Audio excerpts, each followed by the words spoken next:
बच्चे तो 4 पैदा करो पर एक स्वयंसेवक संघ के लिए दो। एक बाबा जिनकी खुद कोई औलाद नहीं है वो आपको बता रहे हैं कि 4 बच्चे पैदा करो। एक पार्टी जो जनसंख्या नियंत्रण की बात करती है, चाहे ऊपर ऊपर से ही सही, वो कह रही है ज्यादा बच्चे पैदा करो। और एक सरकार जो डेटा छुपाती नहीं या छुपाने आता नहीं, उसका अपना डेटा कह रहा है कि नैरेटिव ही झूठा है जो बनाया गया है। आज हम इन तीनों को एक साथ रखेंगे और देखेंगे कि सच क्या है। नमस्कार दोस्तों, मेरा नाम है मृणाल और आप देख रहे हैं द हिंदी टॉक। 25 अप्रैल 2026 नागपुर महाराष्ट्र के मुख्यमंत्री देवेंद्र फडणवीस मौजूद है। वहां पे केंद्रीय मंत्री नितिन गडकरी भी मौजूद है, आरएसएस प्रमुख मोहन भागवत भी मौजूद है और मंच पर आते हैं धीरेन्द्र कृष्ण शास्त्री उर्फ बागेश्वर धाम वाले बाबा, और वो कहते हैं कि 4 बच्चे पैदा करो, एक को आरएसएस को दे दो। अब ये बयान सुनकर हमने एक छोटी सी जांच की। हमने पूछा कि खुद शास्त्री जी के कितने बच्चे हैं। जवाब है 0, नीलबट्टे सन्नाटा। वो अविवाहित है, ब्रह्मचारी हैं। तो बाबा जी जो खुद योगदान देने में असमर्थ रह गए, वो आपको 4 बच्चों का कोटा सौंप रहे हैं, और एक तो सीधे आरएसएस के नाम पर। जितने भी स्वयंसेवक संघ के लोग बैठे हैं, पूरे भारत को हम एक बात कहना चाह रहे हैं।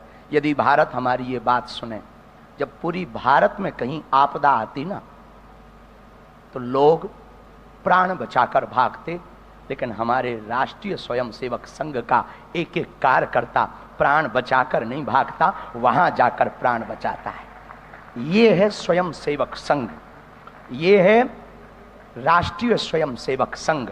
हम पूरे भारत से प्रार्थना करेंगे, बच्चे तो 4 पैदा करो पर एक स्वयंसेवक संघ के लिए दो, हाँ, ताकि दूसरों को बचाने को काम आए। अब शायद ये कोई नई फ्रैंचाइजी है, कोई फ्रैंचाइजी मॉडल है कि एक खरीदो और एक आरएसएस को दे दो।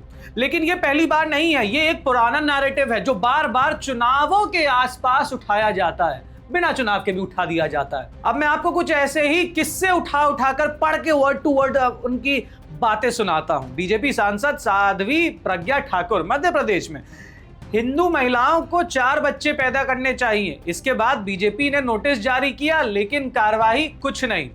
फिर यूपी की बीजेपी नेता उदिता त्यागी, मेरठ अप्रैल 2025, अगर दूसरी तरफ वाले ज्यादा बच्चे पैदा करे तो हम भी 4 करते हैं। जब पूछा गया दूसरी तरफ मतलब कौन, उन्होंने सीधे कहा मुसलमान। आरएसएस प्रमुख मोहन भागवत आगरा में कार्यक्रम के दौरान कहते हैं कि किस कानून ने हिंदुओं को कम बच्चे पैदा करने को कहा है। 2017 के यूपी चुनाव से ठीक पहले बीजेपी के पूर्व अध्यक्ष वेंकैया नायडू साहब 2004 में उन्होंने कहा था कि जनसांख्यिकी रुझान चिंताजनक और गंभीर है। और स्वयं पीएम नरेंद्र मोदी ने 2024 के चुनाव प्रचार में राजस्थान में कहा था कि उनका पैसा उन लोगों में बांटा जाएगा जिनके ज्यादा बच्चे हैं। इलेक्शन कमीशन तक ने इस पर बीजेपी अध्यक्ष को चेतावनी दी थी। हर बार ये बयान चुनावों के आसपास आते हैं, हर बार निशाना मुसलमान होते हैं और हर बार बीजेपी सरकार चुप रहती है। सवाल ये है कि ये अकेले अकेले के बयान है या एक सोची समझी रणनीति है।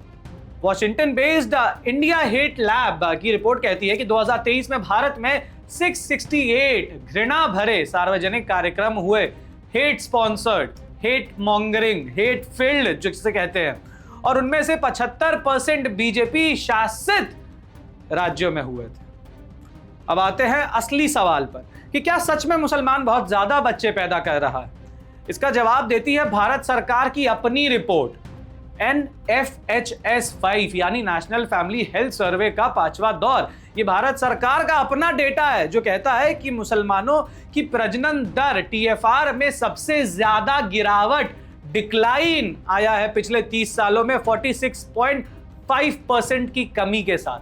1992 से 93 में मुसलमानों की TFR थी 4.41, आज 2019-21 में वो घटकर 2.36 हो गई। अब एक नजर डालता है कि विशेषज्ञ वैज्ञानिक क्या कहते हैं। जनसंख्या शोधकर्ता इरुदया राजन कहते हैं कि जनसंख्या बढ़ने की 3 वजहें होती हैं: फर्टिलिटी, मृत्यु दर और पलायन। लोग सिर्फ फर्टिलिटी की बात करते हैं और वो भी गलत संदर्भ में, गलत कॉन्टेक्स्ट में। केरला और तमिलनाडु जहां मुसलमान महिलाएं ज्यादा पढ़ी लिखी है, वहां मुस्लिम TFR यूपी और बिहार के हिंदुओं के TFR से भी कम है। मतलब साफ है इसका, जनसंख्या का संबंध धर्म से नहीं है, शिक्षा और गरीबी से है।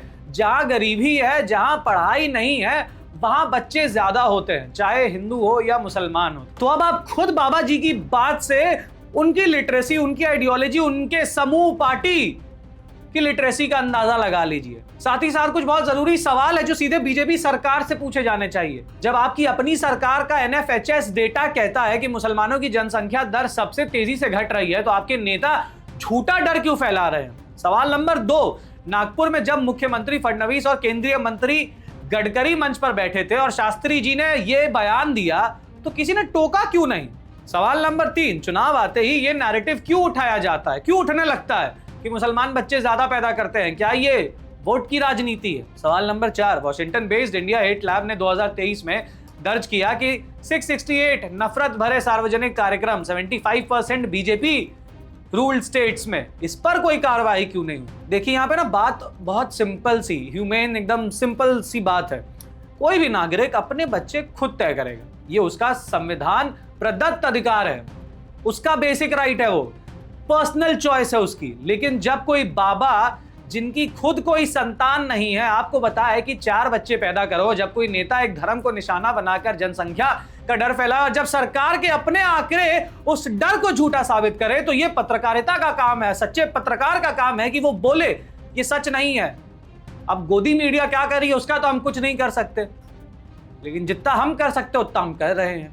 डेटा यही है, सच यही है, आपके सामने है और सवाल भी यही है। अब आप तय करिए कि आपको क्या सोचना है, कैसे सोचना है, क्या करना है। बाकी ऐसी और खबरों के लिए, कहानियों के लिए देखते रहें द हिंदी टॉप। और अगर अभी तक आपने हमारे सारे चैनल्स को लाइक, फॉलो, शेयर, सब्सक्राइब नहीं किया है सारे प्लेटफॉर्म्स पर, तो अभी जाए और जल्द से जल्द कर लें।